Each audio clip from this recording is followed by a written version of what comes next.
শুরুতেই সেনা সদরের পক্ষ থেকে আপনাদের সবাইকে ধন্যবাদ জানাচ্ছি আজকে এই প্রেস ব্রিফিং এ উপস্থিত থাকার জন্য। আমরা প্রথমে নিয়মিত প্রেস ব্রিফিং এর অংশ হিসেবে গত 2 মাসে বাংলাদেশ সেনাবাহিনী যে আভিযানিক কার্যক্রম পরিচালনা করেছে সেগুলো আপনাদের সামনে তুলে ধরব এবং পরবর্তীতে আপনাদের যদি কোনো জিজ্ঞাসা থাকে তাহলে প্রশ্নোত্তরের মাধ্যমে সেগুলো আমরা আপনাদের জানাতে চেষ্টা করব।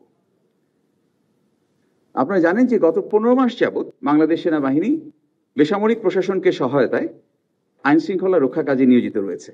এর পাশাপাশি হারিয়ে যাওয়া অস্ত্র গোলাবারুদ উদ্ধারে এবং চিহ্নিত সন্ত্রাসীদের গ্রেফতারেও আমরা অভিযান পরিচালনা করছি। এ যাবৎ আমরা শতকরা 81% হারিয়ে যাওয়া অস্ত্র উদ্ধার করতে সক্ষম হয়েছি এবং শতকরা 73% হারিয়ে যাওয়া গোলাবারুদ আমরা উদ্ধার করেছি।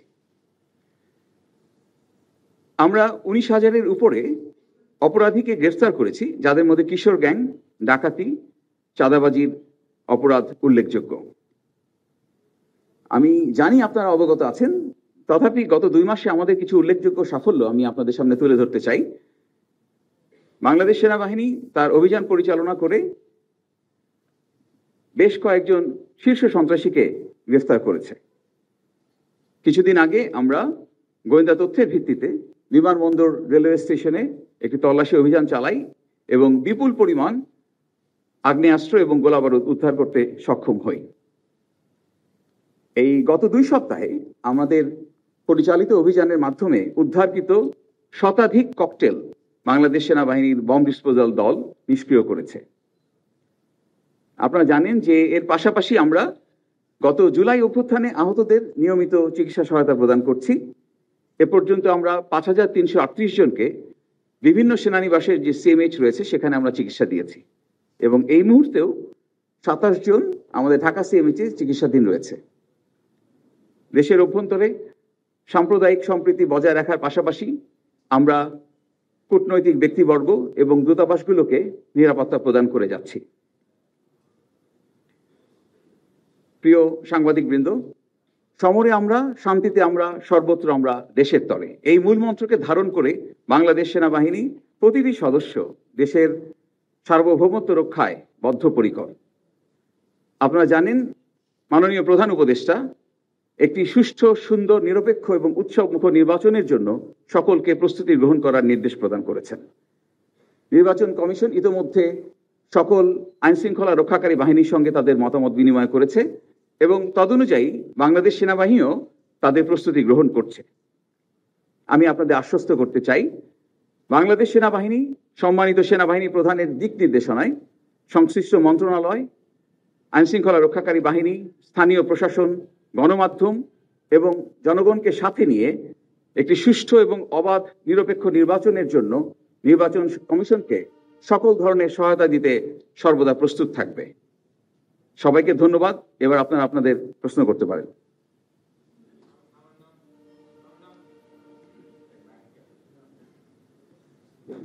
আমার নাম আলামিন, আমি দৈনিক আমার দেশের সিনিয়র রিপোর্টার। আমার একটা বিষয় জানার আছে যে কয়েকদিন 2 দিন আগে একটি দলের মনোনয়ন প্রার্থীদের মনোনয়ন দেওয়া হয়েছে এবং কয়েক জায়গায় মাদারীপুর, বরিশাল, চট্টগ্রাম সহ কয়েক জায়গায় সংঘর্ষের ঘটনা ঘটেছে। তো এখানে আইন শৃঙ্খলা পরিস্থিতি কিছুটা বিঘ্ন হয়েছে, বিষয়টি আপনাদের নজরে রয়েছে? যখনই আইন শৃঙ্খলা রক্ষার বিষয় আসে অবশ্যই সেটা আমাদের নজরের বিষয় এবং আমরা সর্বক্ষেত্রেই বাংলাদেশ সেনাবাহিনী আইন শৃঙ্খলা রক্ষাকারী বাহিনীগুলোকে যথাসম্ভব সহায়তা প্রদান করে আসছে। আসসালামু আলাইকুম, আমার নাম ফয়সাল হোসেন, আমি চ্যানেল 24-এ কাজ করি। সম্প্রতি সময়ে একটা গুঞ্জন আমরা শুনতে পাচ্ছি যে আসন্ন নির্বাচনের আগে যেই অন্তর্বর্তী সরকার রয়েছে এটার একটা পরিবর্তন আসবে, তত্ত্বাবধায়ক সরকার আসবে বা নির্বাচনী একটা সরকার এসে তার অধীনে নির্বাচন হবে। তো সেক্ষেত্রে নির্বাচনটা পেছানোরও সম্ভাবনা অনেক জায়গায় শোনা যাচ্ছে। তো আপনারা কি বিষয়টা অবগত আছেন কিনা? আমি ইতিমধ্যে উল্লেখ করেছি আমার বক্তব্যে যে বাংলাদেশ সেনাবাহিনী একটি সুষ্ঠু, অবাধ, নিরপেক্ষ নির্বাচনের জন্য সরকারের যে ইচ্ছা এবং গাইডলাইন দেয়া আছে এবং নির্বাচন কমিশন যেভাবে তাদের নির্বাচনের পরিপত্র প্রকাশ করবে সেই অনুযায়ী বাংলাদেশ সেনাবাহিনী সর্বাত্মক সহায়তা প্রদান করবে। জি, আমার নাম ইশতিয়াক ইমন, আমি চ্যানেল ওয়ানে কাজ করি। গতকাল আরপিও সংশোধন হয়েছে এবং সেখানে সেনাবাহিনীকে নির্বাহী ক্ষমতা দেওয়া হয়েছে আইন শৃঙ্খলা রক্ষায়। সেখানে সামাজিক যোগাযোগ মাধ্যমকে বারবারই বলা হচ্ছে যে একটি বড় থ্রেট, এবং সরকারও মনে করছে একটি চ্যালেঞ্জ। বাংলাদেশ সেনাবাহিনী এই সামাজিক যোগাযোগ মাধ্যমে যে ধরনের গুজব বা যে চ্যালেঞ্জগুলো আসবে নির্বাচনে, সেটি মনিটর বা সেটি নিয়ন্ত্রণে কোনো কাজ করবে কিনা? যোগাযোগ আপনারা এই প্রশ্নের উত্তরে আমাদের সঙ্গে উপস্থিত আছেন সম্মানিত জেনারেল অফিসার কমান্ডিং। আমাদের বক্তব্যের শেষ পর্যায়ে এই প্রশ্নের উত্তর আমরা আপনাদেরকে জানিয়ে দিব।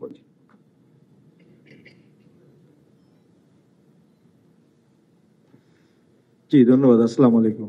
আমি এস এম মিন্টু, দৈনিক নয়াদিগন্ত পত্রিকায়। আমার একটা প্রশ্ন ছিল, সেটা হচ্ছে সম্প্রতি প্রধান উপদেষ্টা মহোদয় নির্বাচন বানচালের যে ছোটখাটো শক্তি নয়, বড় শক্তি বানচালের জন্য নাশকতামূলক কর্মকাণ্ড চলতে পারে এরকম একটা আশঙ্কা করেছেন।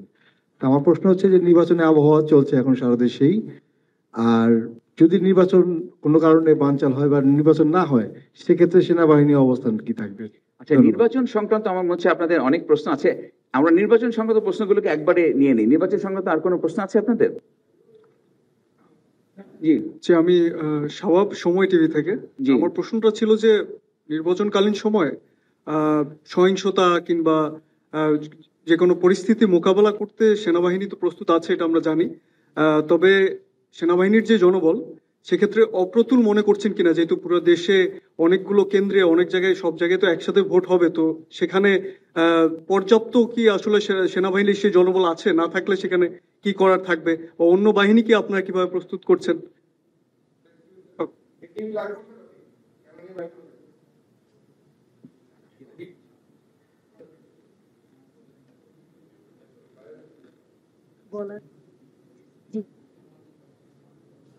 হ্যাঁ, নির্বাচন নিয়ে আপনাদের আর কারো প্রশ্ন আছে কিনা? আমি মাসুদা লাবণী, নিউজ 24 টেলিভিশনে আছি। আমার একটি প্রশ্ন ছিল, সম্প্রতি তিন বাহিনীর প্রধান উপদেষ্টার সাথে মিটিং করেছেন। এরপরে প্রধান উপদেষ্টা তার ফেসবুক পেজে লিখেছেন যে 90,000 সেনা সদস্য নির্বাচনে দায়িত্ব পালন করবেন। কিন্তু প্রধান উপদেষ্টার প্রেস সচিব কিছুদিন আগেও একটি সাক্ষাৎকারে বলেছেন যে নির্বাচনে সেনাবাহিনী শুধুমাত্র স্ট্রাইকিং ফোর্স হিসেবে কাজ করবে। সেক্ষেত্রে আসলে নির্বাচনে সেনাবাহিনী কি ধরনের কাজ করবে? ফুল ম্যাজিস্ট্রেসি পাওয়ার নিয়ে কাজ করবে কিনা, এই বিষয়টা একটু নিশ্চিত করবেন। আরেকটি বিষয় যে কি বিষয়ে আলোচনা হয়েছে এছাড়া? ধন্যবাদ। আর কেউ নির্বাচন নিয়ে? জি, প্লিজ।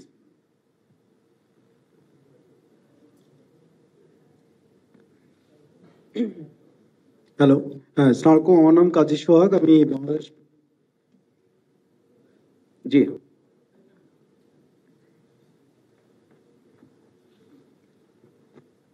আমি কাজী সোহাগ, বাংলাদেশ প্রতিদিন পত্রিকার সিনিয়র রিপোর্টার। নির্বাচনে আমার কোশ্চেনটা হচ্ছে যে প্রধান উপদেষ্টার সঙ্গে সম্প্রতি তিন বাহিনীর প্রধান বৈঠক করেছেন, এটা আমরা সবাই জানি।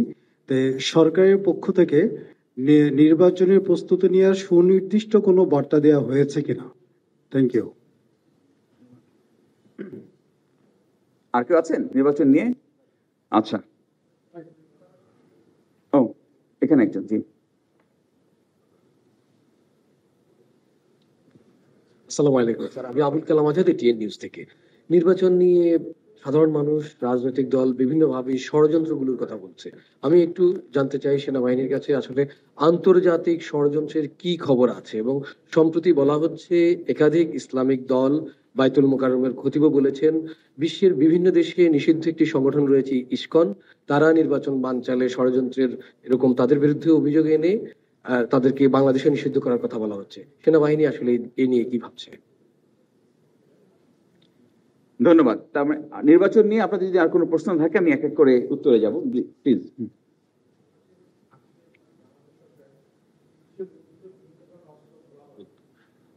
উদ্ধারের জন্য আর্থিক পুরস্কার ঘোষণা করেছে।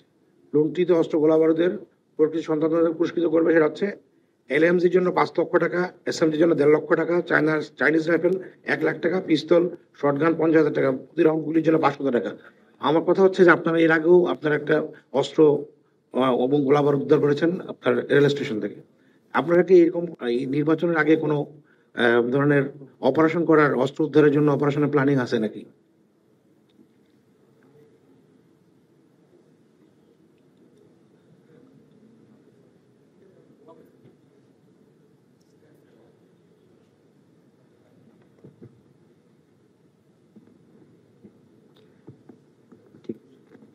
জি, আমি আরিফুর রহমান সবুজ, যমুনা টেলিভিশন থেকে। আমি মূলত যে প্রশ্নটা করতে চাচ্ছি, গতকালকে স্বরাষ্ট্র মন্ত্রণালয়ের কোর কমিটির একটা বৈঠক হয়েছে। সেই বৈঠকে মাঠে যে সেনা সদস্যরা কাজ করছে সেই সেনা সদস্যের পরিমাণটা অর্ধেকে নামিয়ে আনার একটা সিদ্ধান্ত হয়েছে। তো বর্তমান যে আইন শৃঙ্খলা পরিস্থিতি সেটা নিয়ে জনমনে এমনিতেই কিছুটা আতঙ্ক আছে। সামনে নির্বাচন, প্রত্যেকটা দলই নির্বাচনে একরকম নির্বাচনী মাঠে নেমে গেছে। সেক্ষেত্রে এই যে আইন শৃঙ্খলা পরিস্থিতি সেটা আরো অবনতি হলে যদি মাঠের সদস্যদের কমিয়ে আনা হয় সেক্ষেত্রে একটা প্রভাব পড়বে কিনা, সংঘাতের জায়গাটা আরো বেড়ে যাবে কিনা, আইন শৃঙ্খলা পরিস্থিতির অবনতি আরো হবে কিনা? আর কেউ আছেন নির্বাচন নিয়ে? আচ্ছা, যদি ওকে, থ্যাংক ইউ স্যার। যদি না থাকে আমি এক এক করে যাচ্ছি। প্রথমত হচ্ছে যে মাননীয় প্রধান উপদেষ্টার সঙ্গে 3 বাহিনী প্রধান দেখা করেছেন, সেই সুবাদে আমাদের সেনাবাহিনী প্রধানও সাক্ষাৎ করেছেন এবং এ বিষয়ে কি আলোচনা হয়েছে সে বিষয়ে একটি প্রেস রিলিজ কিন্তু মাননীয় প্রধান উপদেষ্টার কার্যালয় থেকে অলরেডি প্রকাশ করা হয়েছে। তো বিস্তারিত আপনারা সেখানেই পেয়ে যাবেন, সুতরাং আর এ ব্যাপারে কথা বলার প্রয়োজন হচ্ছে না। দ্বিতীয় যেটা আপনারা বলেছেন যে একটি সুষ্ঠু, নিরপেক্ষ এবং অবাধ নির্বাচনের পূর্ব শর্ত কিন্তু হচ্ছে একটি আইনশৃঙ্খলা পরিস্থিতিটা স্বাভাবিক থাকা, এবং এই আইনশৃঙ্খলা পরিস্থিতিকে স্বাভাবিক রাখার জন্যই আইনশৃঙ্খলা রক্ষাকারী বাহিনীগুলো নিয়োজিত হয়ে থাকে। এবং এই আইনশৃঙ্খলা রক্ষাকারী বাহিনীগুলোকে সাহায্যের জন্য বাংলাদেশ সেনাবাহিনী সর্বদাই বদ্ধপরিকর। আমাদেরকে যখনই বাংলাদেশ সেনাবাহিনীকে যখনই এই আইনশৃঙ্খলা রক্ষাকারী বাহিনীকে সাহায্যের জন্য নিয়োজিত করা হয়েছে আমরা আমাদের সর্বাত্মক দিয়ে চেষ্টা করেছি। আপনারা ইতিমধ্যে জেনেছেন যে নির্বাচনকালীন সময়ে আমরা 90,000 থেকে 1 লক্ষ সেনা সদস্য মাঠ পর্যায়ে আমরা নিয়োজিত করব, যেটা এ যাবৎকালের সর্বোচ্চ। এবং আমাদের পরিকল্পনায় জেলা পর্যায়ে, উপজেলা পর্যায়ে, এমনকি ক্ষেত্র বিশেষে আপনার আসন ভিত্তিক আমরা ক্যাম্প স্থাপন করে যথাসম্ভব এই আইনশৃঙ্খলা পরিস্থিতি নিয়ন্ত্রণে রাখার চেষ্টা করব। আসন্ন জাতীয় নির্বাচনকে একটি সুষ্ঠু এবং সুন্দর নির্বাচন সম্পন্ন করার জন্য বাংলাদেশ সেনাবাহিনী নির্বাচন কমিশনের যা যা সাহায্য প্রয়োজন সবটুকু করার জন্য আমরা সদা প্রস্তুত থাকব। আর কোনো প্রশ্ন আছে এর বাইরে?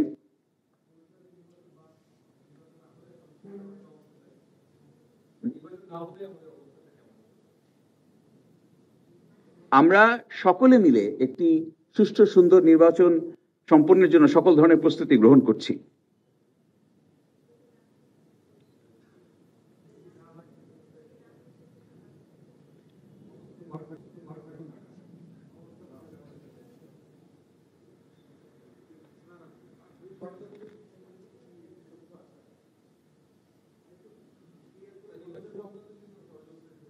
নির্বাচন সংক্রান্ত আমি আবারও বারবার করে বলতে চাই যে মাননীয় প্রধান উপদেষ্টা একদম পরিষ্কার করে বলেছেন একটি সুন্দর, সুষ্ঠু এবং উৎসব মুখর নির্বাচনের জন্য সকলকে উনি তার উপদেশ দিয়েছেন এবং তদনুযায়ী কাজ করতে বলেছেন, নির্দেশনা দিয়েছেন। নির্বাচন কমিশন একাধিক বৈঠক করছেন, প্রতিনিয়ত তারা দেখছেন আপনারা যে তারা বিভিন্ন সংগঠনের সঙ্গে তারা বৈঠক করছেন, মত বিনিময় করছেন, আইন শৃঙ্খলা রক্ষাকারী বাহিনীর সঙ্গে মত বিনিময় করেছেন, আমাদের সঙ্গে মত বিনিময় করেছেন এবং তদনুযায়ী কিন্তু আমরা সেনাবাহিনীর পক্ষ থেকেও একটি সুষ্ঠু নির্বাচনের জন্য সকল ধরনের প্রয়োজনীয় যে ব্যবস্থা সেটা আমরা নিচ্ছি।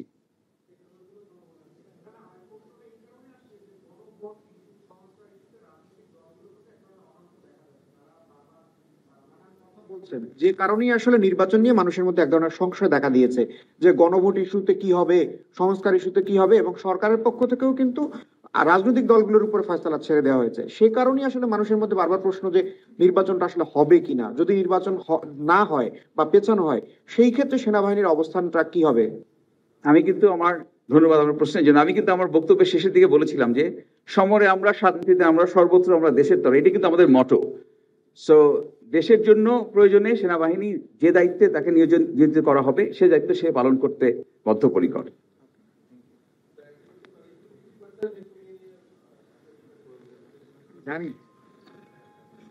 যে পরিপত্রের কথা, আচ্ছা হ্যাঁ 50%, হ্যাঁ আমরা এই পত্রটি আমরা পেয়েছি এবং সে তদনুযায়ী ওখানে আইন শৃঙ্খলা রক্ষার পরিস্থিতি বা পরিস্থিতিটাকে ধর্তব্যের মধ্যে নিয়ে যেভাবে করণীয় আমরা সে ব্যবস্থা গ্রহণ করব। আচ্ছা, আমি লেফটেন্যান্ট জেনারেল মাইনুর, আমি general officer commanding army training and doctrine command. নির্বাচন নিয়ে বেশ কিছু প্রশ্ন তো হয়েছে। আমি জেনারেলি ওদের সিনিয়র হিসেবে একটা জিনিস বলি, দেশের জনগণের মতো সেনাবাহিনীও চায় আমাদের বর্তমান যে সরকার যেভাবে রূপরেখা প্রণয়ন করেছেন সেই রূপরেখা অনুযায়ী একটা অবাধ, সুষ্ঠু এবং গ্রহণযোগ্য নির্বাচন অনুষ্ঠিত হোক। সেই রূপরেখার মধ্যে তো সময়সীমাও দেওয়া আছে। আমরা আশা করি যে নির্বাচন হলে দেশের স্থিতিশীলতা আরো ভালো হবে, আইন শৃঙ্খলা পরিস্থিতি ধীরে ধীরে স্বাভাবিক হবে এবং সেনাবাহিনী তখন সেনানিবাসে ফিরে যেতে পারবে। আমরা সেটার দিকে তাকিয়ে আছি এবং সরকার এখন পর্যন্ত যেটুকু রূপরেখা প্রণয়ন করেছে সেটার উপরে ভিত্তি করে আমরা কিন্তু যথাযথ প্রস্তুতি গ্রহণ করছি।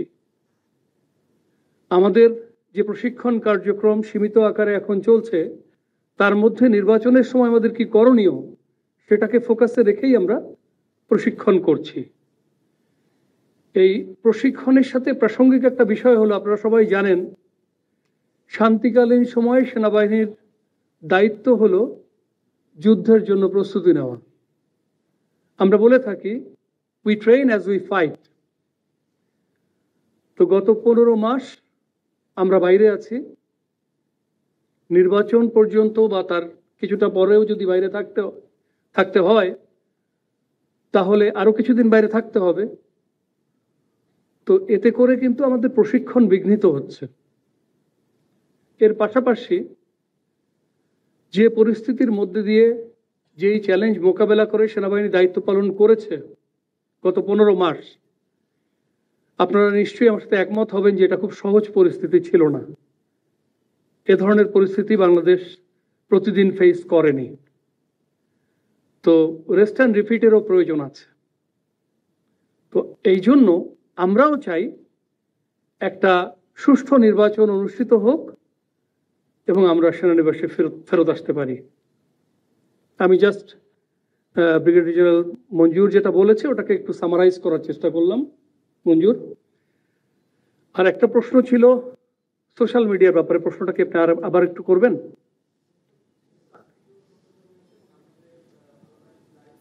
যেহেতু নির্বাচনে আপনারা নির্বাহী ক্ষমতাটাও পাচ্ছেন, সেখানে সরকারের পক্ষ থেকে বারবার বলা হচ্ছে যে সোশ্যাল মিডিয়া এখন বড় চ্যালেঞ্জ এবং এখানে নানান ধরনের গুজব সৃষ্টি হচ্ছে, তৈরি হচ্ছে, নির্বাচনে আরো তৈরি হবে। সেটা নিয়ন্ত্রণে আসলে সেনাবাহিনী আলাদা কোনো উইং করবে কিনা বা এই পরিস্থিতিটি কিভাবে নিয়ন্ত্রণ করবে? ওকে, খুবই প্রাসঙ্গিক একটা প্রশ্ন। দেখেন, যেভাবে আমি একটু আগে বলেছি, আপনারা সবাই জানেন যে গত 15 মাস সেনাবাহিনী বেসামরিক প্রশাসনের সহায়তায় নিয়োজিত আছে এবং অত্যন্ত চ্যালেঞ্জিং এবং প্রতিকূল পরিস্থিতির মধ্যে দিয়ে দায়িত্ব পালন করছে এবং আমি বলবো অত্যন্ত পেশাগতভাবে দায়িত্ব পালন করেছে। আপনি যেভাবে বললেন আমরাও লক্ষ্য করেছি যে কিছু স্বার্থান্বেষী মহল সেনাবাহিনী, বিশেষ করে সেনাবাহিনীর নেতৃত্বকে প্রশ্নবিদ্ধ করার জন্য মিথ্যা, বানোয়াট এবং উদ্দেশ্য প্রণোদিতভাবে অপপ্রচার চালাচ্ছে। এটা দুঃখজনক। আমি আপনাদেরকে নিশ্চিত করতে চাই যে সেনাবাহিনীর প্রতিটি সদস্য, সেনাবাহিনী প্রধান এবং সেনাবাহিনীর সিনিয়র লিডারশিপের প্রতি শতভাগ অনুগত এবং বিশ্বস্ত রয়েছে। আগের যে কোনো সময়ের তুলনায় সেনাবাহিনী এখন আরো বেশি ঐক্যবদ্ধ এবং আমাদের ভ্রাতৃত্ববোধ এখন আরো বেশি। তো আমার অনুরোধ থাকবে, সামাজিক যোগাযোগের মাধ্যমে যে প্রচারণা, এটাকে আমরা পরিহার করে ঐক্যবদ্ধভাবে সামনের দিকে এগিয়ে যাই। যে দায়িত্ব সেনাবাহিনীকে দেওয়া হয়েছে এবং ভবিষ্যতে যে দায়িত্ব দেওয়া হবে, সেনাবাহিনী সেটা যথাযথভাবে পালন করবে। চিরদিন করেছে, সামনেও করবে ইনশাল্লাহ। সোশ্যাল মিডিয়ার প্রচারণাকে আমরা এর বিরুদ্ধে কিছু করাটা আসলে খুব প্রয়োজন আছে বলে আমি মনে করি না। যদিও আমাদের নিজস্ব ওয়েবসাইট আছে, আমরা কি করছি আমরা সেখানে উল্লেখ করি, বাট আসলে মিথ্যাকে বিতাড়িত করার জন্য সত্যই যথেষ্ট, এবং আমরা সত্য দিয়েই সেটাকে প্রমাণ করতে চাই, আমরা কাজের মাধ্যমে প্রমাণ করতে চাই। I hope you got the answer. না, আমি একটু জাস্ট, আপনি অলরেডি উত্তর দিয়েছেন। আমার নাম জামিল, আমি ডেইলি স্টারে কাজ করি। আমরা আসলে দেখেছি আপনাদের পক্ষ থেকে আইএসপিআর বা বাংলাদেশ আর্মির পেজে কিছু কাউন্টার ন্যারেটিভ দেওয়া হয়েছে, বাট ওরকম আসলে কোনো ভিজিবল অ্যাকশন বা আপনাদের পক্ষ থেকে কোনো ব্যবস্থা নেওয়া হচ্ছে না এই যারা এই কাজগুলো করছে বা ফটোকার্ড। কারণ আমরা মানুষ তো বিশ্বাস করে যেটা আসলে দেখে, একের পর এক ভিডিও বা এই ধরনের কার্যক্রম দেখেই যাচ্ছে। এটার আসলে কোনো কারণ আছে কিনা বা আপনারা কোনো ব্যবস্থা কেন নিচ্ছেন না? আসলে কোনো কারণ নাই। যেমন আপনি বললেন যে এগুলি সত্য না, আপনার বডি ল্যাঙ্গুয়েজ, আপনার প্রশ্নই বলছে যে আপনি নিজেই বিশ্বাস করেন এগুলি সত্য না। তো আমরা we want to leave it to the judgment of the people. যেগুলি বলা হয়েছে সেগুলি সত্যি হলে আজকে কি হতো বা সেই বিষয়টাকেও তো আমাদের বিবেচনায় নিতে হবে। আমি মনে করি হয়তো আমাদের আরো কিছু করার সুযোগ আছে, আমরা সেটা দেখব, বিবেচনা করব। ধন্যবাদ।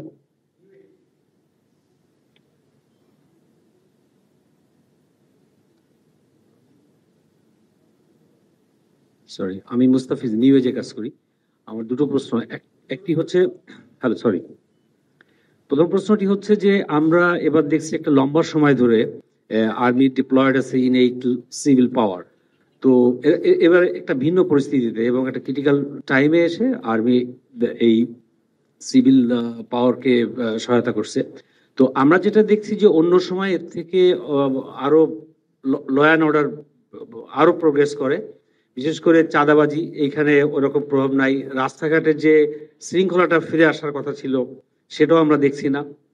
তো এবার এরকম পরিস্থিতি থেকে যাচ্ছে কেন, এটা একটি। আরেকটা আগে নিয়ে নেই আপনারা। Thank you. It will be better যে আমি এটার উপর একটু ফোকাস করি। আমি আপনাকে অনুরোধ করব 5ই অগস্টের পরবর্তী পরিস্থিতির দিকে একটু ফিরে তাকাতে। আমি নিজে তখন জিওসি 24 পদাতিক ডিভিশন ছিলাম।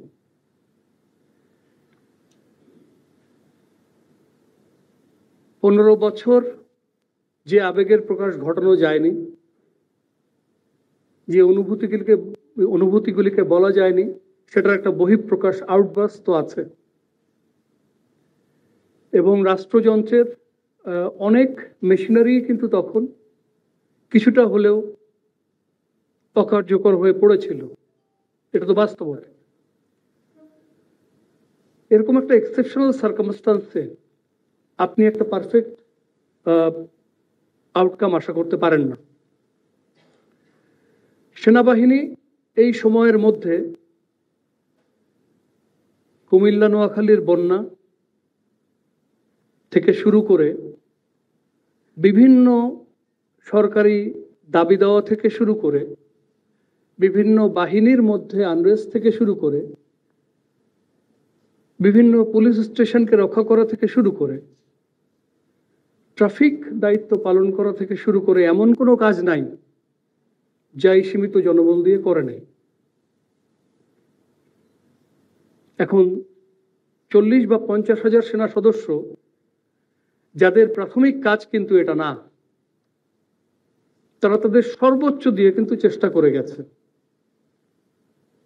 এখন আপনি যে প্রশ্নটা করেছেন উন্নতি হয় নাই কেন, আমি যদি বলি যে আমরা না থাকলে অবনতি কতটা হতো সেটা আপনি ধারণাও করতে পারবেন না। I think that will be the right perspective to look at things. I hope I have answered your question. দ্বিতীয় প্রশ্ন করেন। আমি জামিল হাসান শিপু, ইত্তেফাকে আছি।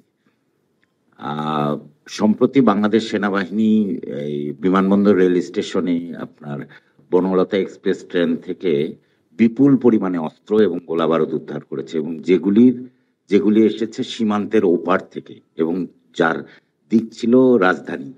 এবং এর পাশাপাশি সিলেট এবং সুনামগঞ্জে বিজিবি বিপুল পরিমাণে প্লাস্টিক যে এক্সপ্লোসিভ আছে ডেটোনেটর এগুলি উদ্ধার করেছে এবং এটারও দিক ছিল রাজধানী কেন্দ্রিক।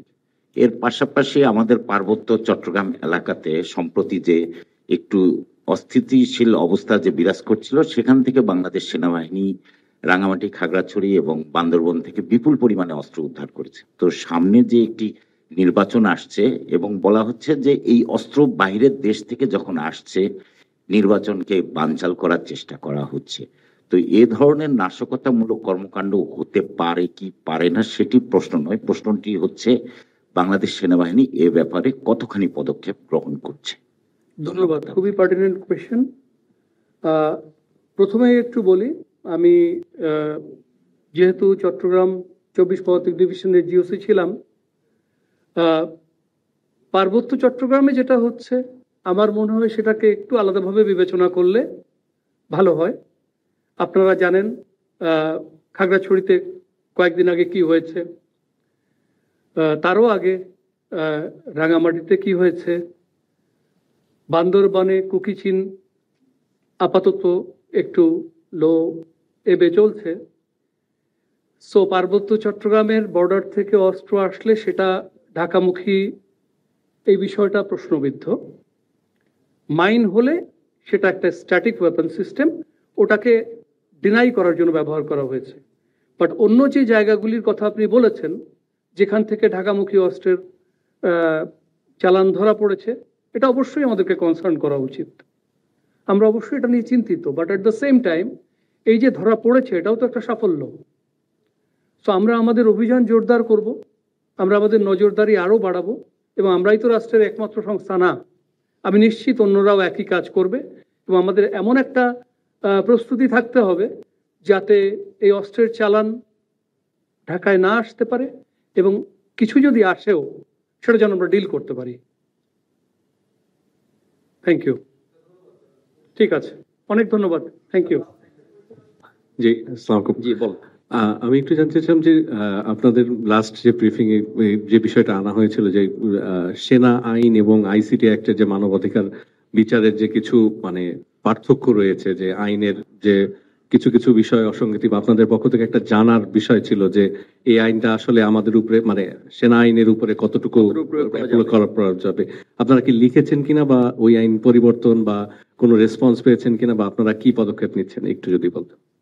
এটি একটি আইনি প্রক্রিয়াগত বিষয়। আপনারা জানেন যে আর্মি অ্যাক্ট 1952 এবং আইসিটি অ্যাক্ট 1973 দুইটা স্পেশাল অ্যাক্ট।